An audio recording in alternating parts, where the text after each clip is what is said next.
আসসালামু আলাইকুম রহমতুল্লাহি অবরাকাতু। চোখের যাবতীয় রোগ ও দৃষ্টিশক্তি প্রখর করার আমল। দু হাতের বৃদ্ধাঙ্গুলের পিঠে 7 বার সূরা কাফ এর 22 নম্বর আয়াত ও সাথে 7 বার ইয়ানুর ইয়ানুর প্রতিবার দুরূদ শরীফ পাঠ করে হালকা থুতুর ছিটা দেবে এবং তা দ্বারা চোখে মুছবে।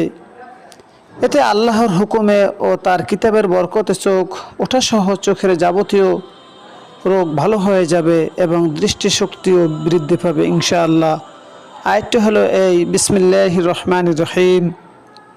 লাকাদ কুনতা ফি গফলাতিন মিন হাযা ফাকাশাফনা আনকা গিতাআকা ফাবাসারুকাল ইয়াওমা হাদীদ ইয়া নূর ইয়া নূর আল্লাহুম্মা সাল্লি আলা মুহাম্মাদিন নাবিয়িল উম্মি ওয়া আলিহি ওয়াসাল্লিম। এভাবে করে ফু দেওয়া যেতে পারে এবং আঙ্গুলে থুথু দিয়ে চোখ মুছতে পারা যেতে পারে। মহান আল্লাহ তাআলা আমাদের সবাইকে হেফাজত করুন, আমিন। আসসালামু আলাইকুম রহমতুল্লাহি ওয়া বারাকাতুহু।